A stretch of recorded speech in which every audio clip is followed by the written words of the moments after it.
Hey everyone, and welcome back to the Courage Conversation Show. I'm your host, Ashley Easter. I am the founder and executive director of Courage 365, and we have a great show planned for you today. Courage 365 is a group where we love supporting survivors. We talk about empowerment, about healing, about bringing survivors and advocates together, and that's actually really what this conversation is going to be about today. The person we're interviewing is Dominique Benninger. And he actually is both a survivor of cults and an advocate that's very prolific in the field. And I'm so excited to have him on the show today. He's also one of our Courage Club facilitators, and his wife Megan is a Courage Club facilitator. They are such a great power couple. And if you're not already following them, you're totally going to want to do it after this interview. Without further ado, let me go ahead and read this bio so we can get Dom onto the show. Dominique Benninger has survived spiritual abuse in a variety of institutional settings, including a religious cult, a charismatic non-denominational church, and a Southern Baptist church. Dominique co-founded Baptist Accountability, an online database that tracks abuse within Baptist churches. Dominique holds a bachelor's in psychology from Messiah College, as well as a master's degree in cybersecurity and information assurance with West Governors University. Dominique has studied the psychological aspects of human hacking and social engineering in relation to spiritual abuse. Dom, welcome to the show. How are Thank you, you? Ashley. I'm well, thank you. How are you doing today? I'm so good. I've been looking forward to this interview, and I just know it's going to be so good. I've heard bits of your story, but to be able to have you on the show to share, it's going to be great. Awesome. Yeah. So, my first question for you is I feel like you've survived a ton of either cults or high control groups, whether they Mm. fall into cults or not. I'll leave that up for you to decide. But just in your bio, there's the charismatic non denominational church, there's a Southern Baptist church, as well as an all out religious cult. My understanding is that one was in college. And so I'm wondering, can you give us a quick overview of where you've come from with all that and then also where you're at today? Sure. No, thank you, Ashley. So it's very complicated. I have a very long history of encountering what's often called high control groups. That started out as I was a child in a single parent home. There was physical and emotional abuse going on and things like that. So when I first started exploring spirituality in my own life, I started attending a charismatic Episcopal church. I was around 12 years old, and that may make your brain hurt a little bit, but it's actually fairly common that some branches within the Episcopal church are very charismatic, meaning that they believe in the outpouring of spirituality and the Holy Spirit and things like that. So I started attending this church, and it was for me life-giving on many different levels. So I was immediately pulled in, obviously, by what's classically called love bombing, but just that sense of belonging and feeling, wow, these people really care about me. And I believe to this day that they genuinely did, but it was pulling me inward into this vortex of control. And as I got older, I noticed just strange things would happen as I became like a high schooler. We would drive home from, say, church, and my mom would just be crying in the seat beside me. And I just never really understood what was going on. But there were elements of those control elements taking place all throughout that I just never was aware of. And it took me years to maybe look back and recognize it for what it was. I went to college. I attended Messiah College down here in the Harrisburg, Pennsylvania area. And it was an extension of me trying to find, one is what I wanted to do with my life, right? And two was, how can I connect on a deeper level with my spirituality? And so Messiah is a great school. It's now Messiah University. And I attended there all 4 years. About halfway through my career at Messiah, if you will, my tenureship as a student, I met Megan. It's a fantastic story how we met. Is I accidentally hit her in the eye with a fork, a plastic fork. There was love at first fork, and it was a total accident. She was in a snack shop. I was in a snack shop. I'm supposed to keep this brief, but that's how I met Megan. I met her by hitting her in the head, in the eye, actually, with a plastic fork. Being the smooth operator that I am, I followed up with a bouquet of non-threatening purple daisies and asked her out on a date. I wrote her a poem. It was the whole thing, right? It was very smooth. Proud of So sweet. I love it. Yeah. And it's also very church boy. Yeah, that was me, was church boy, and everything had to be just right. And I was so devout in my spirituality at that point. Like my high school youth leader nicknamed me Pope. He would call me Pope, and he said, "You're going to be the first Episcopal Pope." Like I was so sold out to spirituality and taking it seriously. So yeah, I was the good church boy guy. And I met Megan, and we began dating, and bada bing, we were a couple, we were engaged. And while we were students at Messiah, there was an on-campus Bible study group called Narrowgate. And just the name now in retrospect, Narrow Gate, it should have been a little that this was maybe a little sketchy, but look, Megan and I we were seekers and we still are seekers, right? And just trying to figure out this complex thing called spirituality in our lives. We flirted with the group a little bit, attended a few times just to get a feel for what it was about. Once again, like there was a lot of love bombing. People were just, oh my goodness, we're so happy to see you come in. It was immediately drawing us into that family feeling. And that was always a vulnerability, if you will, in me looking for a safe family environment because I came from a broken home. And I don't want to speak for Megan, her coming from a kind of a single parent home and things like that. We both had similar things that we were after in life. And that sense of belonging and the love bombing, that was strong sauce, right? So we started flirting and then we started seriously attending this group, this Bible study. We got pulled into kind of, they had an inner circle. And what really struck us a lot about it was just the leader was so charismatic. Just everything about him, he was a seeker and he was sold out for God and wanted to know God personally. And that was such a draw for us as well, that sense of wanting to belong. And it was very charismatic. And so it got into different areas that were very questionable with Messiah College. So there were some initial schisms with Messiah was certainly, they taught a lot of Bible classes and they were very serious about academics as well as spirituality and how they could interrelate. This group was gradually drawing us more towards being serious spiritually at the expense of academics. Some people quit college during the course of this group, this Bible study. And over time, where the shades of gray became dark enough that it became a cult is really hard to say. And to this day, I still don't know exactly when did this become a cult, but absolutely become a cult it did, to the extent that it was kicked off campus. The leader, and he married us. So we were engaged. We got married by this leader. We weren't allowed to meet on campus. So we met off campus.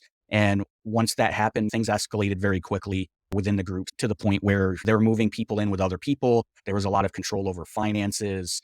And there was a very high pressure of our group is the only group that has it right. And if you leave us, you're basically walking away from God.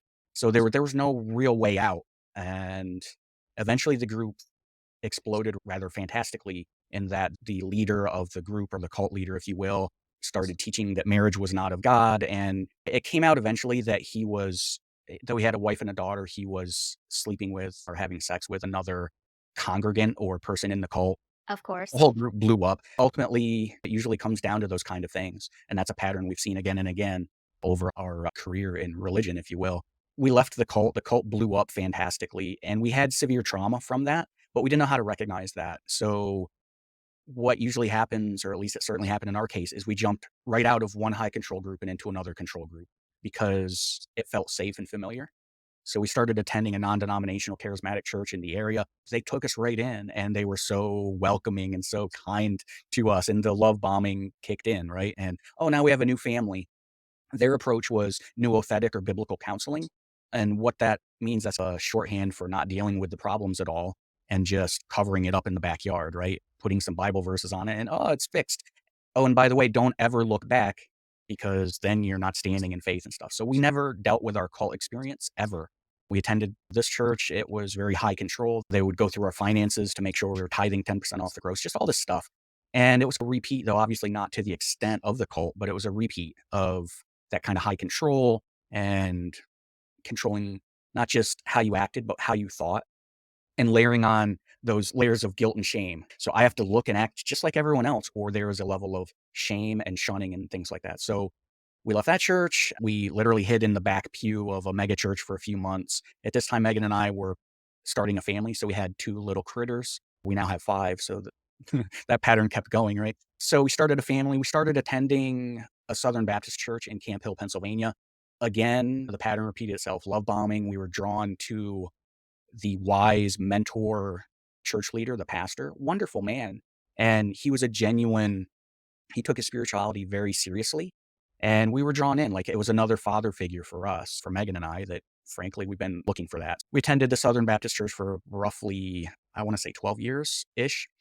And we started noticing as the church went from one pastor to two pastors to five pastors for a church of 100 people. And there was a lot of conflict going on and stuff like that. And we eventually left. And that's when we found out that the one pastor was a convicted child sex offender and it had been covered up for many years. Like leadership knew about it. and they did not notify anyone. We didn't even know. And there were all these little things, like I was in church leadership throughout the duration of our being there, and there were weird incidents that were happening that just didn't make sense apart from the context. And once I found out the context of this one pastor is the superintendent of the school there, and some of the weird things that were going on in the context of him being a convicted child sex offender, oh, now it makes sense. And so all that to say, we became unwilling whistleblowers. We were very adamant that, look, people as parents, we firmly believed that other parents needed to have all the information so that they could determine, is this a safe place for my children? And is this a safe place for me, for my family, etc.? And we firmly believed that. There was some pushback, and you see that pattern repeated again and again in the news every day within the SBC, but within other religious denominations. We became whistleblowers. It ended poorly for us. The pastor resigned with much sorrow and then was preaching in another Southern Baptist church down the road Oh, within God. months. And there was no accountability. That's a big word. And we were left trying to chase after this situation. Oh, another church. And oh, guess what? They didn't notify the parents. And he's around children and the parents don't know and stuff like that. So what that led to for us was more whistleblowing, more ostracizing, more, we were doxxed on Twitter, car tires slashed, or someone drilled screws into car tires, just all this crazy stuff happening to us. And so we made the front page of USA Today with our story, which was a big deal for us. We had wanted people just to know what's going on so that they can make the best decision in the interest of protecting their children and protecting their family. We got that by being front page USA Today. That led to us addressing the issue head on of where is the accountability within. Our focus was very specific, and it was SBC churches, because this church was an SBC church, and the church he went to, I believe that was SBC as well, but it was Baptist churches. And that's how we found the works of the writings of Krista Brown. We started attending like our first Courage Club meeting down in Lancaster, Pennsylvania, and that set us on the path of advocacy, where we were learning of the systemic issues of power, control, abuse, cover up, all of that stuff that had been a pattern all throughout all of our religious wanderings, if you will. And Megan and I were discussing, like, how can this happen? How can someone who's convicted and literally did jail time for harming or abusing a child become a school principal over children? And what is going on? And so we were greatly motivated by the works of Krista Brown. We've talked to Krista on numerous times. She's just a wonderful person. And she had started a work of Stop Baptist Predators. And so that was an online kind of tracking mechanism. And she had laid that down at one point. It was just too much for her to keep going. And the question Megan and I asked ourselves was, why can't we do something like that? And I work in IT and with computers, and I'm like, oh, no way, you could never do that. But then it burrowed into my skull. It just kept working on me. And I'm like, it could be done. And it turns out it really wasn't that hard to do. And so within just a few months, we stood up an online database. We began populating it based on publicly available information from news articles, from online newspapers, from Krista's own database. At this point in time, the great work was Mr. Down in Texas and the Abuse of Faith online database. And there were several other databases just cropping up across the environment, like Bishop Accountability and MapList, and all these different databases were facing the same challenges of how do we keep these people accountable. So all that to say, we started Baptist Accountability. It's been up and operational for a few years now. It's been, there's just so much to it, right? Becoming advocates so quickly and overnight, dealing with all of this systemic stuff that we've been dealing with, and really having to parse out, how do people within the SBC, for example, move around, and what are some of the mechanisms they use to stay under the radar? Maybe the church is SBC, and then so the pastor moves to maybe an IFB church or an independent fundamentalist. So people, with allegations would tend to weave in and out of different denominations, non-denominational, IFB, SBC, Conservative Baptist, CB, or whatever. But they would also, churches would end and then crop up under new names and things like that. So there were all these different ways that we had to parse out, like, how do you even track someone? Because the goal is to be able to identify someone and what's going on so that people can make informed decisions. If the church is changing name and the denomination is changing, and today they're in the SBC, tomorrow they're not in the SBC, and then they rejoin, all these things were very complicated that we just had to say, look, this is where we're going to start, and we'll adapt and grow with this. So that was our work with Baptist Accountability. The database is still online today. Since then, the SBC has been having its own, shall I say, Reckoning. reckoning. Yeah, they're facing this, and Guidepost is working on building a database and things like that. So we've been very transparent all along that however we can help the SBC or help Guidepost or help anyone that wants to do a similar approach to trying to provide accountability within these religious or sacred spaces. We're here to help, and that's what motivates us is trying to help people. So that's where we're at today, and I hope I've covered all of the main points, but yeah, that's our journey. Wow. That was such a thorough overview, and I know it's hard to compress so many years into one interview, but I think you did a great job. And Thank you. I just want to follow up in a couple of areas because your story is so fascinating, and you and Megan are so brave in having gone through all these things and then turning around and creating resources and protection and safety for other people. It's really amazing. But as I'm looking at your story, I'm seeing that you're this charismatic Episcopal church, which I didn't know existed. The Episcopal church I visited and Episcopal priests that I've known have been very straight laced and all like along the lines of Catholic, everything has a particular Right. order and everything's very strict. But you started there. You then had the cult in the college. You then had the high control group that was also charismatic. And then from there, you go into the Southern Baptist group where there's also control and abuse cover ups. And I guess I have two questions. What do you think was the thing that kept you going into these different groups? Was there a similarity that you were able to pick out, like a through line that you saw that was like, this is the thing that keeps pulling us back in? And are you even able to identify that? Yeah, 25 years-ish since the cult, and we finally started going to real therapy. And what I mean by real therapy is a professional licensed therapist, and furthermore, someone who maybe understood power dynamics and had some understanding of trauma. And Yeah. all of these things that we had gone through, like, we just didn't know. I could go out and buy a car, any car will do. That doesn't necessarily map over into therapy, like, you don't even know what you're looking for or what you're asking for. We bumbled around a little bit in the beginning of it, but it's been very valuable, us learning what has been motivating us to your question, why? And I'm fortunate that my undergrad work was in psychology and understanding human behavior, and there was always this little thing on my shoulder, this little nagging voice that's, "You read about that, Dommy." And moving into my grad work on hacking and it all lined up with the concept that I was being hacked my whole life. And what does that really mean? Breaking that down into I had specific things that I was looking for in life. And in the computer world, those are called vulnerabilities, right?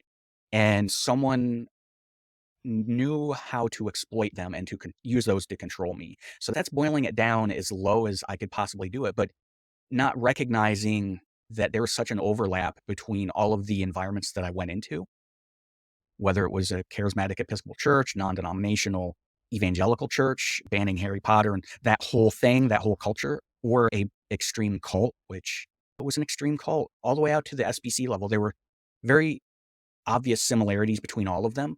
And what it boiled down to for me was beginning to identify not that there was something wrong with me, that I was a bad person or wrong per se, but understanding that there were motivations I had in my life, things that I wanted out of life and people were promising me those things as a means to their own ends.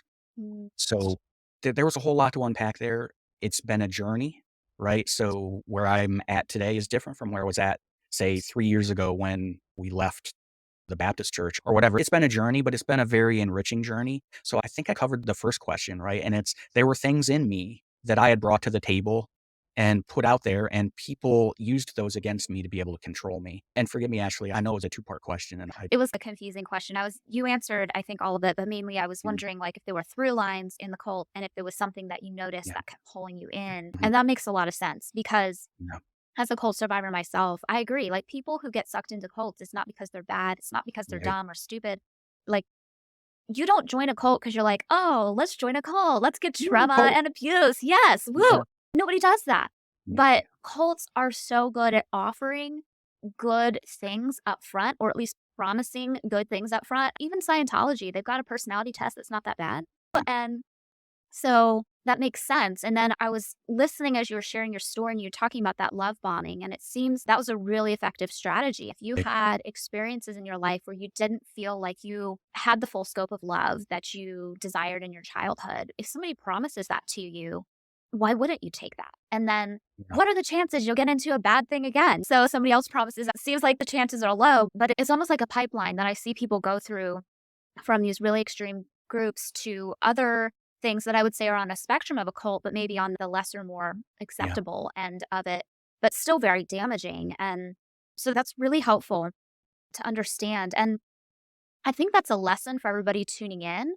Your vulnerabilities don't make you a bad person, but Right. you do Right. need to recognize that you have those vulnerabilities and that you're feeding those things and those needs in your life with healthy, safe things because any of us could be vulnerable to a cult if they push our right button. Yeah. And that's a good point, and it's worth digging into a little bit. And it's the concept that this is like a spectrum, right? So across all of the different environments, whether it was Episcopal, charismatic Episcopal, non-denominational, evangelical, cult, right? That obviously is like cult bad, but it's a spectrum. And even SBC, like those concepts that they used were all pretty common. Like I keep mentioning love bombing, and who doesn't want to be loved? Who doesn't want to feel like they have value and someone cares about them being there? That's not a bad thing at all.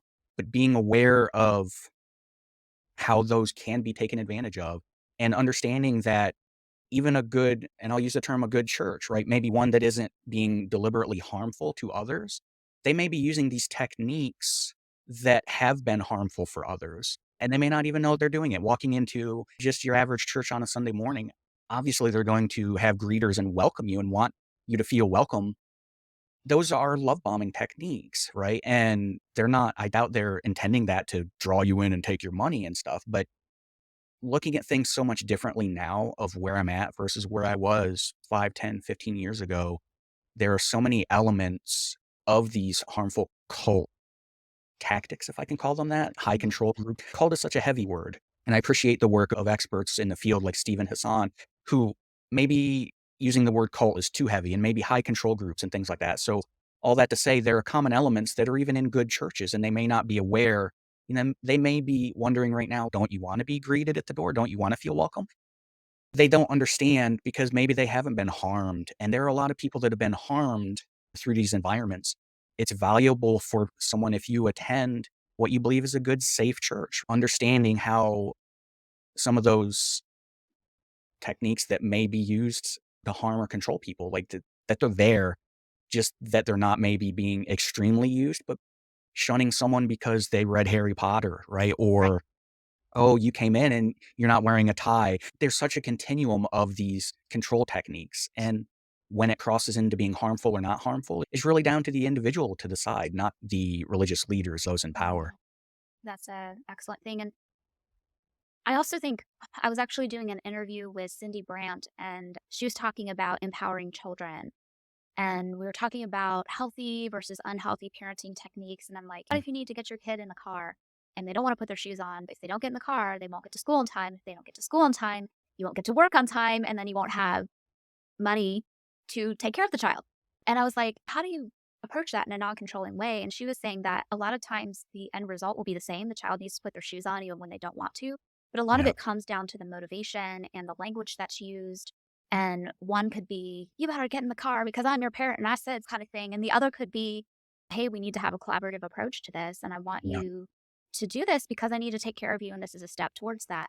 And so I even think, like with the greeting thing, I think I would be off put if I went into a new club of any kind and nobody came up and said hi. But a right. lot of it comes down to that motivation of, are they trying to trap you here? Are they trying to give you a false sense of security when something's really not safe? And Yeah, just being able to notice those things. Another thing I just had a question about, because you've been in some charismatic groups and some Baptist groups. The word cult was not even really accessible to me for a long time because they redefined that word for me. And when I heard the word cult, a lot of people would say a cult is anything that does not have our ideology and mm, is not, I'm trying to think of the word, is not orthodox. Anything right, that's not right. orthodox is a cult. And they would focus on the beliefs versus the actions and the control. And sometimes beliefs can be toxic, but a lot of times people can have the correct beliefs, even in very liberal PC environments where everybody's doing and saying the quote right thing, there can still be toxic, abusive elements in those environments. Right. I'm just curious, was the word cult used the way we're using it, which is like high control group using these tactics, or was it something else based? That's a it's a tricky question, and we did this when we were in the cult. We would drag things into a definitions semantics game so that we could feel better about ourselves, Mm. most absolutely notably in a cult. And if the word cult came up, no, we're not a cult because and we would reframe what cult is so that we wouldn't the term cognitive dissonance, right? You hear something and you're like, this makes me uncomfortable. What do you do with that? That's the high level definition of cognitive dissonance.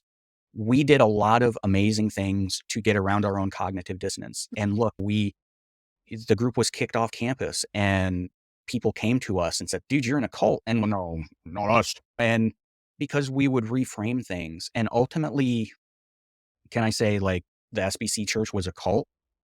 Again, it's going to get dragged into semantics where it's more valuable. And you just made this point, and it's what is the effect it's having on other people? And cult being a loaded word, just it's almost obsolete technology. It's almost obsolete language that we've robbed it of even knowing what that means. Moving to a paradigm like high control that shifts the focus to what is the effect it's having on other people, which is very valuable. It's just as an example, a practical one of the kid doesn't get in the car. I may use different techniques with the same result. And in a church or a religious group, I may use the same techniques and be getting different results. Common religious teaching is looking at the fruit coming from the tree, right? And that's almost a better approach when looking at the environment and the effect it's having on others. Because looking at the fruit or looking at the effect this group or religious church or fill in the blank, it could be a country club or it could be anything. It could be harming people by the techniques that not just individuals, but maybe an entire environment. It may be built from the ground up on certain principles that can be deemed harmful and stuff. So it really is important. One is breaking down the language, and two is shifting the focus from the institution down to what I'll say the fruit. And I don't want to minimize people and say, oh, you're just an apple, man. But it's the harm Looking at, that is being yeah, caused to people right. versus I think that is really an interesting language shifting thing that really could help advance conversations. Yeah. And one thing I would say just as a tip, as people are like evaluating the fruit, you may need to leave the group to be able Absolutely. to evaluate the fruit because again, with the language switching and the semantics and the mind bending techniques they use, you may think something is a good piece of fruit because they're telling you this is what qualifies as a good piece of fruit, and Yeah. getting perspective outside can Yeah. really be able to reframe that. One more question I want to ask you, and I'm sure we could go for a long time about this, but it's you talk about human hacking and like social engineering and also how those overlap with spiritual abuse. That is such a fascinating concept to me. Tell me what that is, and do you feel like your brain was by a cult? Without a doubt. Without a doubt. And the studies, wow, there's just there's so much to this one, right? This could be several hours. They have conclusively determined, based on social psychology principles, that I'll take just a real low level example. You ring a bell and show a dog food, and the dog drools. And before long, you ring the bell and the dog will salivate. There are responses that are very common to creatures, and I'm choosing my words carefully. That same principle absolutely applies to human beings, right? And I go up to Ashley and I say, "Oh, I found money under the floorboard and I don't need it. I just want to give it to you." And knowing that, like they've done studies of people will almost always try to reciprocate because they'll feel some level of being indebted, right? And that's absolutely true in my own life. Someone gives me something or says, "Oh, dude, I know you were looking for a car. I've got an extra car. You can borrow it or something." And you feel indebted to them and you want to pay them back in some way. You want to reciprocate. That's almost ingrained into the programming of humans. And that's just one of a cajillion examples of studies. They've done studies on power, and it's pretty very famous, like the prison studies that they've done, that now that they're like, oh my goodness, like giving someone power almost always will corrupt the person that has the power. They will almost always, without exception, and I'm sure maybe there are exceptions, but in the studies, like it corrupts people and it changes how they look at and approach other people. So there are so many studies in this area, and connecting the dots into the religious realm of how people get results, religious leaders get results. People are absolutely using techniques everywhere in life, whether it's in a religious environment or whether it's in a company, a business, motivational speeches and all that stuff. They're using techniques that get results. And is that a bad thing or is that just a thing? That I think comes back to, what is the fruit of that? Are we manipulating people to harm them for our own personal gain, like financially? Am I expecting money back from you if I let you borrow my car or something? All of these things, what is the effect that it's having on people? And that's really I think that the shift or the focus really needs to move over into that realm, because it doesn't seem like we're really getting anywhere going any other way, because it's pulling it into the weeds and the semantics, so to speak. And people that are in a position of power, they'll tend to do that so that they don't have to relinquish that power. It's tricky, but actually, this is literally a topic that social psychologists have been studying for hundreds of years. And it absolutely applies to every area of our lives, from marketing, turning on the TV, Facebook ads, into the realm of religion. As a religious leader, I want to make a living from this, so I'm going to guilt you into tithing 10% off the gross. Like, the techniques are all there, and they seem to be ingrained into what makes us humans. What is the fruit of that? Are people using those to control slash harm slash manipulate and take advantage of us? I have so many thoughts on this. I know. That's really fascinating, truly. And I'm thinking about this on a lot of different levels because I've been trained in NLP, which is neuro linguistic programming, and I use it with my clients in our one on one coaching sessions. And the purpose of using it is to help them overcome limiting beliefs and blocks that are holding them back from Right. success in certain areas of their life. And phrasing sentences a certain way or doing particular things like creating trigger points on our body can actually help us release like dopamine and those pleasure centers and make us more likely to achieve the things we've set out to. But I've Yeah. also seen those same type of techniques used by cult leaders in dangerous environments to get a person to basically do whatever the leader is going to say. And it Yeah. seems the difference there is number one, the transparency, but number two, really, again, going back to the motivation of it, looking at the fruit, like you said, because helping somebody see a bigger picture so that they can achieve the dreams that they've already set out for themselves, or helping somebody see a bigger picture so they can fulfill your ideals for your cult like group. Like, it's so interesting. And like you said, it just is, and it's a human thing. But I also feel like there's a piece of hope there because these church services, these cultic groups, they make you feel a certain kind of way. Mhm. Usually, initially, it feels good. And Right. so when you lose that, you feel like, okay, there were these bad things that happened, but I could never feel that ecstasy, that elation. Actually, you can, because if you can learn those different trigger points on yourself, you can get yourself into states in healthy ways.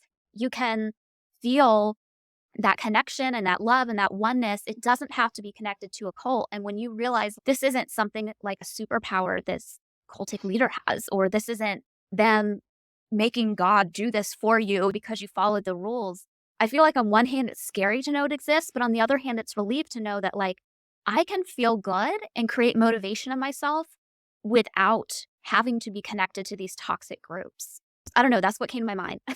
Right, and that's great. And there are so many layers of overlap here. And my whole life, I've been a musician and I've been a worship leader.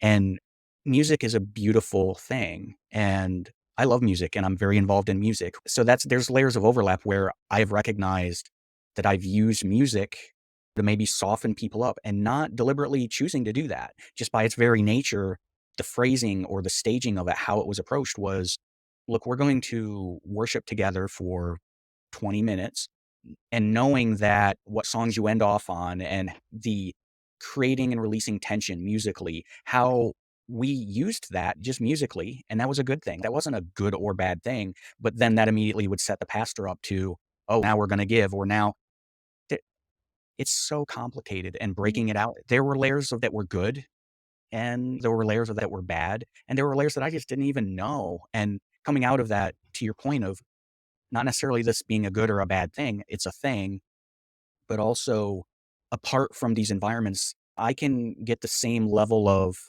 and let's just call it what it is, like a dopamine burst in the Yeah. brain, those feel good chemicals. I can get that from being in a worship service, hands in the air, lights dimmed, sparkly glitter, the whole thing. I can get that from petting my cat. Or So, going to a Beyonce concert. Beyonce concert or eating a good meal or looking at the sunset, being moved by the beauty of nature. I was hacked into believing that the only way I could experience that was through a very specific narrow focus of what the religious environment around me wanted me to believe. You got to break out of that or you can't be free. You'll be controlled in those environments. And it's not that you're bad, right?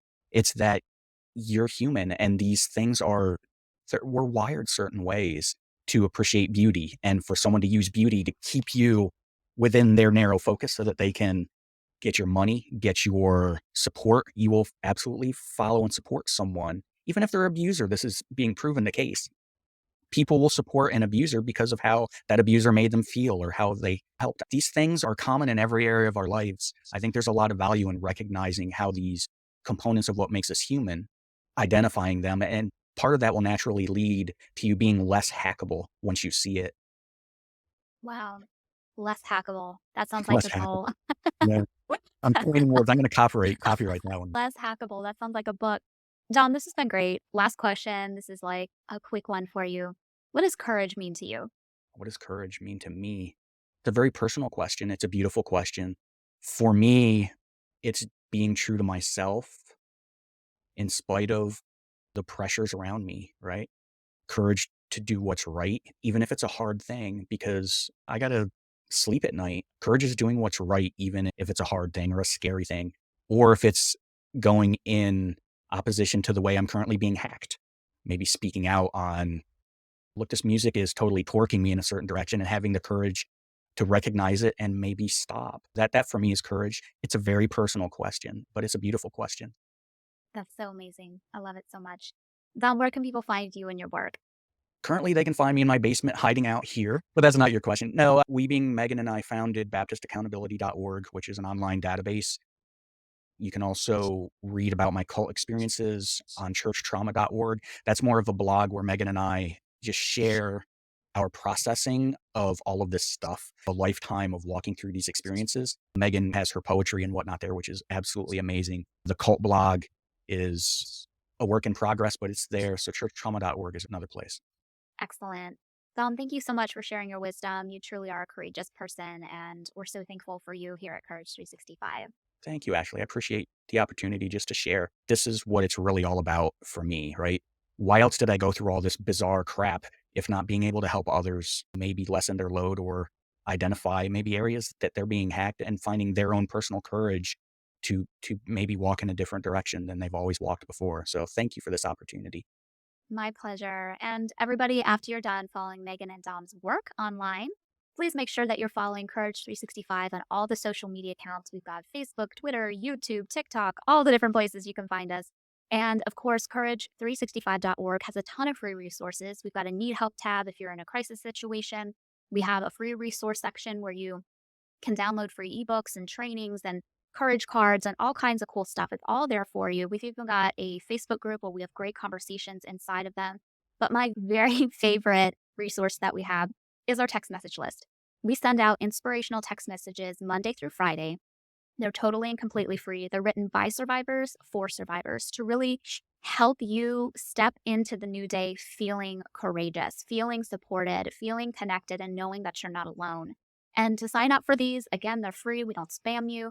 All you have to do is text the word courage to the number on the screen, which is 917-809-7311.